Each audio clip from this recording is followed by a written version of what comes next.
From Hollywood, it's time now for... Johnny Dollar. Perry Jameson, the Paramount Insurance Adjuster, Johnny. Hi, Perry. It's been a long time. I'd begun to think you're neglecting me. Oh, how you talk. Matter of fact, I've just been waiting for a nasty enough case to come along for you. Yeah, you do have a habit of handing me the dirty ones. What is it this time? 4-State, out in Denver. Oh, yeah, I've heard of them. Well, they're a small outfit. By contract, all their claims are routed through us. Damage appraisals, payment disbursals, and so on. So what's happened? Well, we've had to pay a lot of claims for them recently. Too many. What's more, they've all been big ones and on fairly young policies. Well, Perry, you know as well as I do that things will average out in the long run.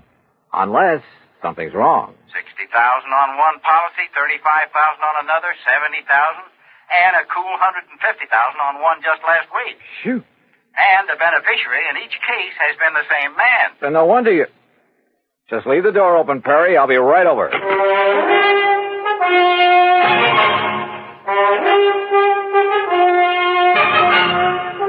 Bob Bailey in the exciting adventures of the man with the action-packed expense account. America's fabulous freelance insurance investigator. Yours truly, Johnny Dollar.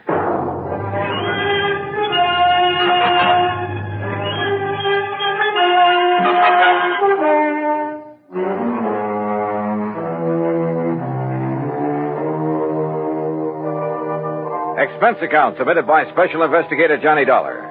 The Paramount Insurance Adjuster's Home Office, Hartford, Connecticut. Following is an account of expenses incurred during my investigation of the Denver dispersal matter.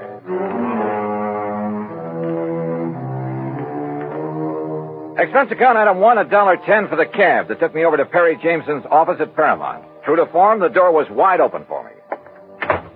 I kind of thought this thing might get you down here in a hurry, Johnny. Sit down. Yeah, thanks. And I took the liberty of calling TWA and getting you a seat on the plane to Denver. Good idea. When? Well, there's one leaving New York at 6 p.m. Okay. And I'll get you into Denver about, 10:30 Mountain Time. Uh-huh. Think you can make it? Sure.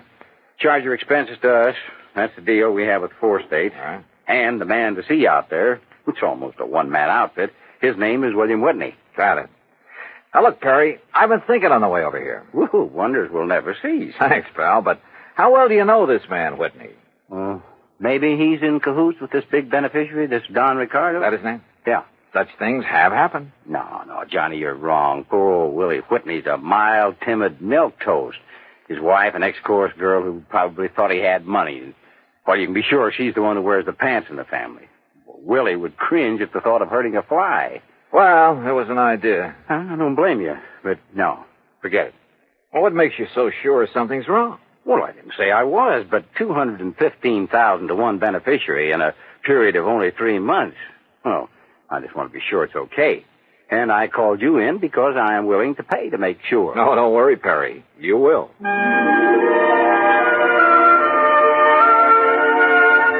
Expense account item 2, $141 even, plane fare and incidentals, Hartford to New York to Denver. Originally Indian country, the mile-high city is now a maze of oil refineries, steel companies, grain mills, chemical and manufacturing plants. A huge downtown shopping area and beautiful tree-studded residential sections. No wonder it's one of the big insurance centers.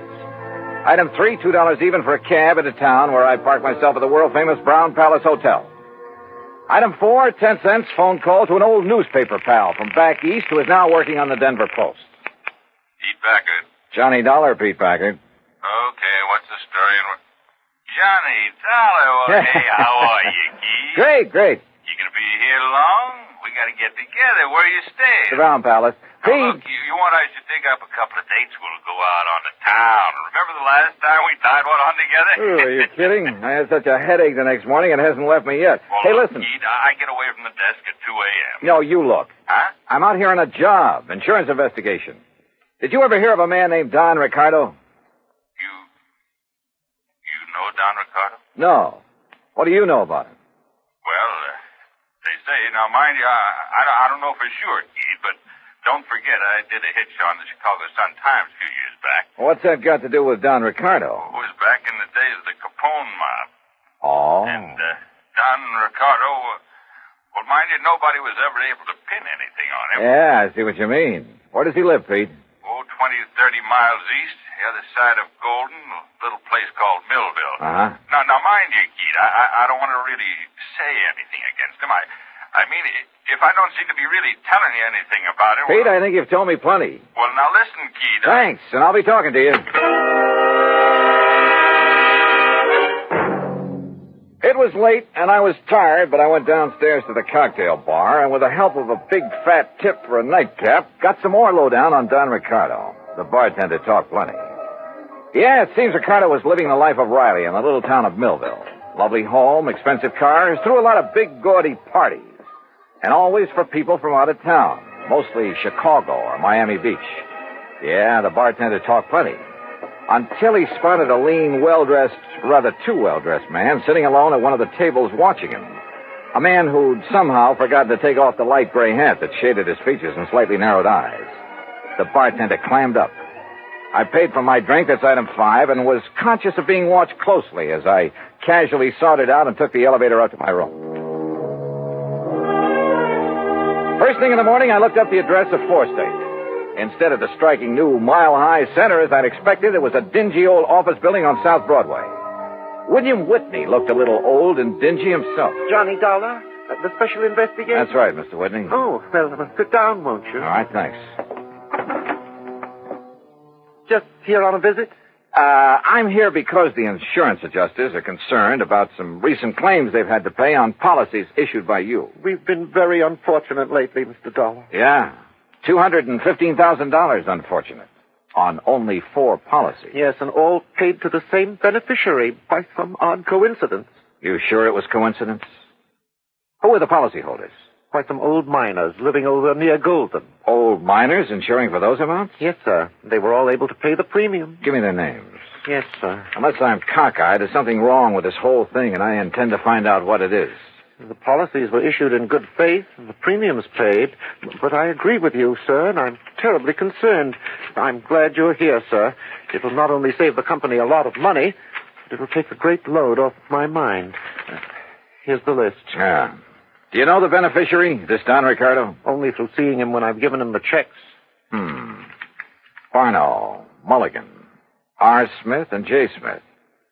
Did any of these insured have families? Well, I don't know. You see, the beneficiary in each case... Yeah, I know. Better let me see those policies. Whitney left me alone while I plowed through his files.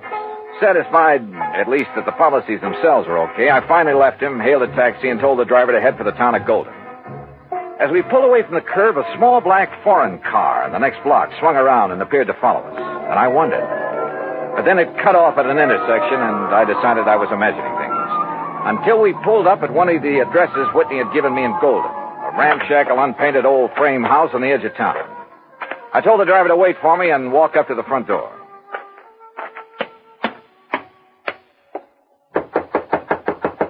It looks to me like that house is empty, mister. You sure you give me the right address? Yeah, this is the address, all right. But I guess that... Huh? Hey, that door opened by itself? I don't know. Hello? Hello? Anybody? No! Mister! Act 2 of yours truly, Johnny Dollar, in a moment. Our flag now numbers 50 stars. And behind each star there stands yet another flag representing one of the 50 states. Vermont's state flag, in its early form, imitated our national flag, uniquely bearing 17 stripes and 17 stars, with only the inscribed word Vermont to distinguish it. The good people of Vermont assumed, as did our national government, that stripes as well as stars would be added as each new state entered the Union. Vermont entered the Union after Tennessee and Ohio, and with Kentucky to join shortly, the Vermonters naturally put 17 stripes on their flag. In 1818, the United States Congress put a stop to this, and since then the stripes have always been at 13, and only stars are added for each new state. Vermont's present flag captures the famous beauty of the Green Mountain State in its coat of arms, and inscribed is the phrase, Vermont, Freedom and Unity. Vermont's state flag, the flag of the 14th state to enter the Union, was adopted on April 26, 1923. And now, Act Two of yours truly, Johnny Dollar and the Denver disbursal matter.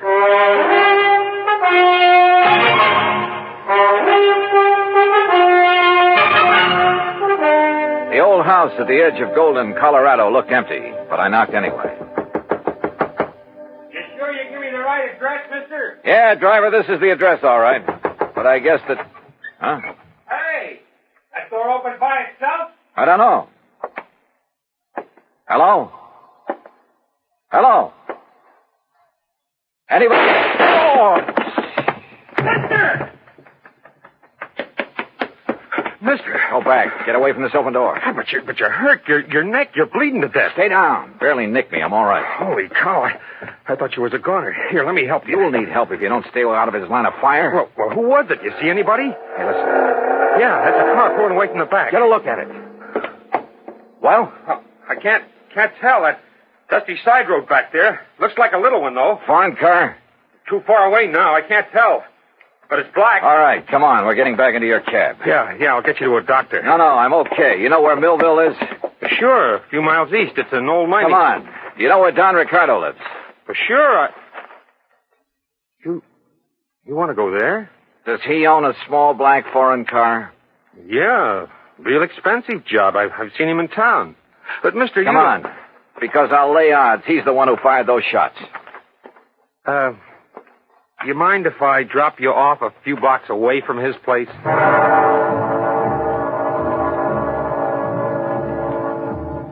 cab driver relented, dropped me off at Ricardo's front door, then hightailed it for other parts. It was a nice home, very modern, seemingly out of place in what had once been a prosperous mining center, but was now a little more than a ghost town. Yes? Mr. Ricardo? That's right. Who are you? I think you know, but I'll tell you anyhow. I'm Johnny Dollar, insurance investigator. Oh, come in, Mr. Dollar. We can sit in the den. Would you like a drink? No, thanks. What happened to your neck there? It's been bleeding. I will get to that later. I've been rather expecting someone like you to call in view of my good fortune in insurance money lately. Sit down.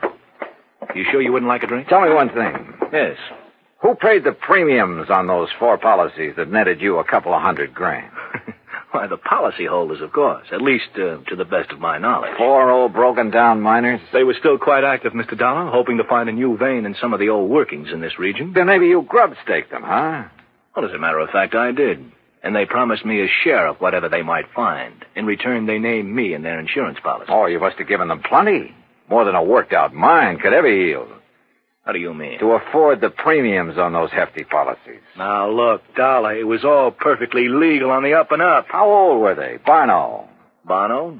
About 68, I believe. Mulligan and Smith and the other Smith. About the same. So what? Oh, the company was crazy. How did they die, Ricardo? By some strange coincidence, the poor old fellows all went the same way. Accidents there in the mine they were working. Did the police investigate those accidents?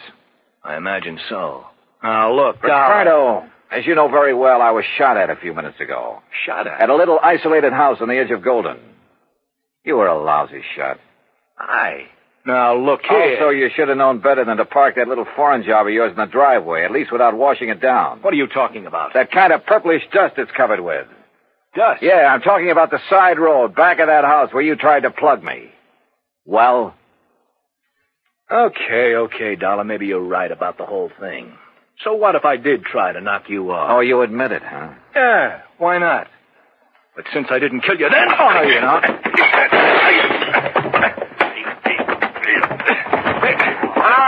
All right. Put him up. Face the wall, Ricardo. Hands off of me. Come on, get your hands Officer, off. I've never seen a prettier uniform in my life. What is this? We've been waiting a long time to nail you, Ricardo. Get him out of here, boys. All right, take it easy.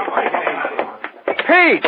So help me, Keith, I knew if anybody would bring Ricardo out in the open, you would. You mean to say that... Yeah, I figured better bring these state police out here. Oh, Pete, you're a doll. Now let you and me go out and tear the town apart, huh? Later.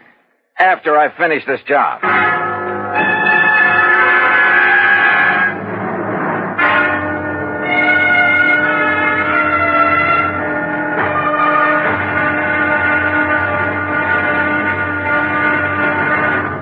Act 3 of yours truly, Johnny Dollar, in a moment. Over 150 years ago, the Swiss poet Henri Amiel wrote, "Heroism is the brilliant triumph of the soul over fear. Heroism is the dazzling and glorious concentration of courage." During the Korean campaign, Corporal Ronald Rosser was attached to the heavy mortar company of the 38th Infantry, 2nd Division, United States Army. Rosser, a veteran of World War II, rejoined the Army and shipped to Korea when he heard that his brother had fallen in the winter assault of the Chinese Communists. One day, Rosser's company moved into enemy territory. At the time, the corporal was a forward observer and carried a radio. Suddenly, in the midst of an enemy attack, Rosser handed his radio to a buddy, slipped the safety off his carbine, and filled his shirt with hand grenades. He charged at the enemy through fierce mortar and artillery fire, shooting from the hip. Straddling a bunker, he riddled its occupants. Still advancing, he accounted for 2 more of the enemy, shooting one through the head and clubbing another to death. Continuing his one-man charge, he jumped into a trench full of enemy soldiers, opened fire, and forced his way relentlessly down the length of the trench, killing right and left with grenades and carbine fire. Out of ammunition, he returned to his company, where he replenished his supply. Then he charged the enemy again and again. Finally, he returned to his own area, and taking the radio back from his friend, he moved out with his company. Corporal Ronald Rosser was awarded the Medal of Honor for his action. Action which had shown the enemy that his personal code of conduct wouldn't let them push around either his kid brother or his country. And now, Act 3 of yours truly, Johnny Dollar, and the Denver Disbursal Matter. It took hours, even with Pete Packard's help, and he finally had to go back to his job at the Denver Post. But there in Don Ricardo's house, carefully hidden away under a drawer lining and a sideboard, I found what I was looking for, a handful of canceled checks. It was well after dark when I appropriated one of Ricardo's fancy cars and drove back to Denver, to a little house at the south end of town, not far from the office of Four State Insurance Company. As I pulled to a stop, a big passing truck nearly sideswiped me. Good. It covered the sound of my stopping there. As unobtrusively as possible, I walked up to the front door of the place. Even above the sound of passing traffic, I could hear voices, loud ones, coming from somewhere in the rear of the building. Cautiously, I edged my way around the side to where I could see the lighted window of a bedroom. All right, I hate you. Only why don't you tell me why? Stop asking questions. Get the things back. Make sure it's only enough to put in the car. We're traveling light and fast. All right, Willie. All right already. Boy, you're bossier than Don ever was when you want to be. Forget Don Ricardo and collect your stuff. If it wasn't for me, you'd still be working in one of his nightclubs in Chicago. Lucky you never talked this way down to that insurance office of Oh, yours. stop that. I thought we was going to stay in Denver until you made a lot of dough with the insurance racket, huh? I left this happy domestic scene to walk slowly back to the front door. Yep. My original hunch at the office in Hartford had been right. What's that? Somebody at the front door. Well, why don't you go answer it? Huh? Willie? Oh, Mr. Dollar. That's right. Oh, my, I'm glad you're here, sir. Well, you look upset, Mr. Whitney. I am, sir. I am terribly upset. Handbags? They're in the hall? Yes. Going somewhere? It's that Don Ricardo. Oh? I thought you didn't really know him. I didn't. Oh, if only I'd done it before. I'd never have issued those policies naming him as beneficiary. Done what, Mr. Whitney? Investigated that Ricardo. But I did. After you left me this morning. He's a gangster. An ex-gangster, Mr. Dollar. No. Yes.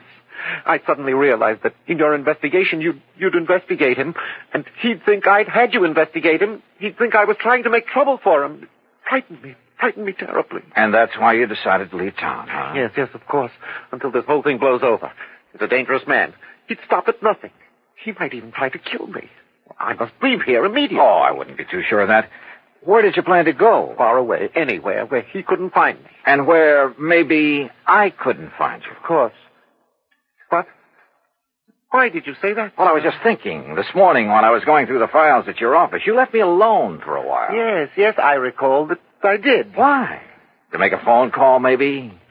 To Don Ricardo? What? Is that why he just happened to be waiting in his little foreign car a block or so up the street about the time I left your office in a cab? Mr. Dollar. Pretty good theory, isn't it? Especially when I have these little scraps of paper to back it up. What are those? Some of Don Ricardo's canceled checks. Made out to you. 20% of the take on those big, fat insurance payments. Where did you get those? Funny, too. They're all dated one day after you paid off on each of those big claims. Give me Oh, those. you don't. We're going to need these in... No, I'll kill you. Mr. Milk Toast, huh? You dirty... I'll kill you. Okay, baby. All right. All right. Okay, Willie, get up on your feet. Yes, sir. Anything you say, Mr. Dollar. But please, you must believe me. Oh, I'm cut an it. innocent That man. timid soul Pose of yours may have sold insurance to a handful of suckers, wouldn't he? But it hasn't sold me a thing.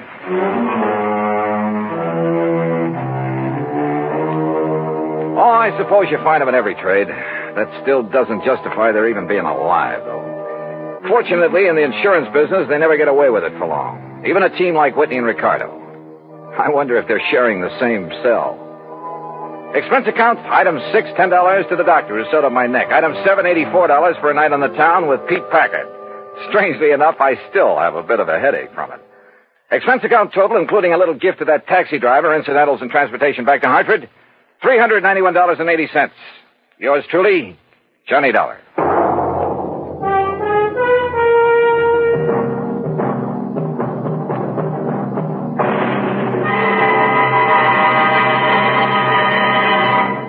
Our star will return in just a moment. Our flag now numbers 50 stars, and behind each star there stands yet another flag representing one of the 50 states. Idaho's state flag depicts the prime industrial pursuit of its citizens, mining. Balanced against this image is a female figure combining the virtues of the goddess of liberty, for she carries the spear and cap of liberty, and the goddess of justice, represented by the scales in her hand. A bright shining star in the heavens is an indication that Idaho has joined the nation. Overall is the motto, Esto Perpetua, may she endure forever. Idaho's state flag, the flag of the 43rd state to enter the Union, was adopted on March 12, 1907. Now, here is our star to tell you about next week's story. Next week, a killer's list. That's right, a list of victims. And guess who's on it? Join us, won't you? Yours truly, Johnny Dollar.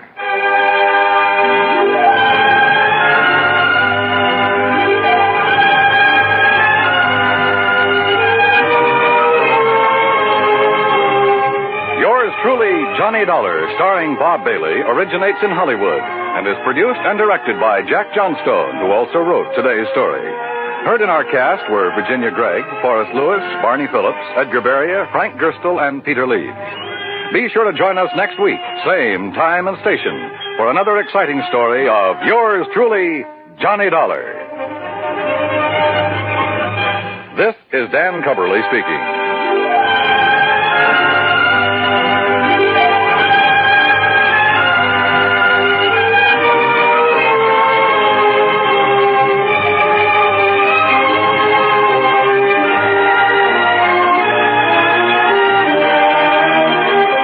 This is the United States Armed Forces Radio and Television Service.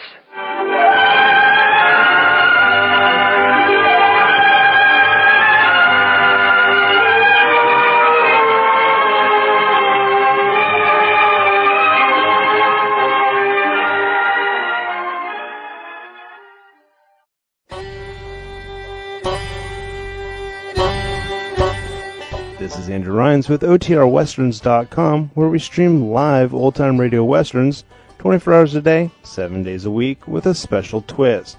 You select the tracks that get to be played. We've got 1,000 different episodes from shows like Gunsmoke, Tales of the Texas Rangers, Escape, Gene Autry, and many more. Come check us out at OTRWesterns.com/live. Again, that's OTRWesterns.com/live. You're listening to The Great Detectives of Old Time Radio with Adam Graham, and now let's get back into the show.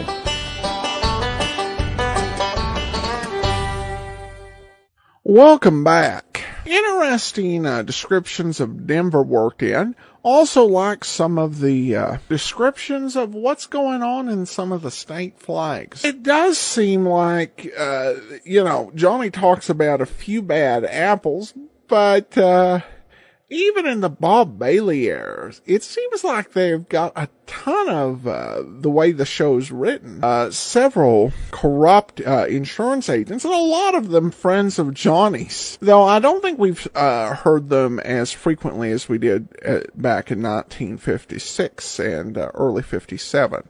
All right, listener comments and feedback now. James emails in. I really want to thank you for all this work.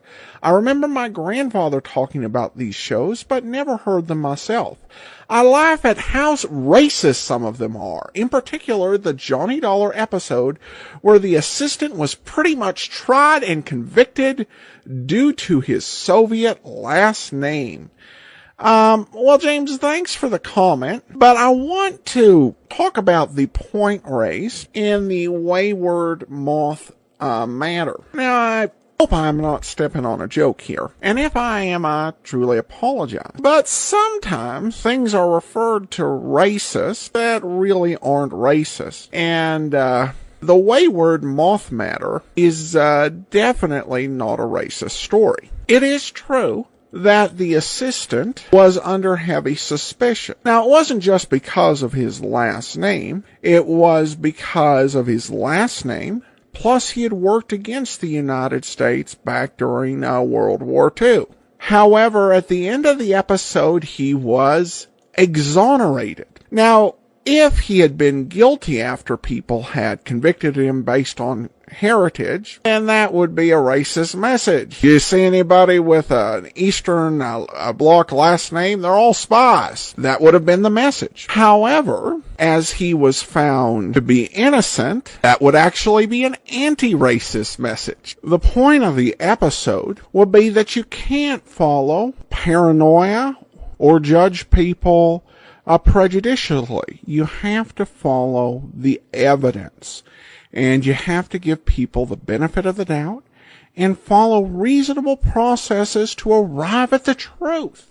Jack Johnstone, the producer of Yours Truly, Johnny Dollar, was also the producer of Superman in the mid to late 40s, when the show was taking on the Ku Klux Klan. And so I think that he would probably be the last one to countenance any sort of bigoted ideas in his plays. And now for some additional comments regarding episode 1603. Michelle says, Johnny Dollar is the best ever. Ben says, I love this show. High quality production, great writing, and hosted by the ever informative Adam Graham. Awesome. And Doris says, I love his voice. Assume that refers to Bob Bailey. But at any rate, that will do it for today. We will be back tomorrow with Dragnet. Next Friday, join us for another episode of Yours Truly, Johnny Dollar. In the meantime, send your comments to box13 at greatdetectives.net. Follow us on Twitter at Radio Detectives and become one of our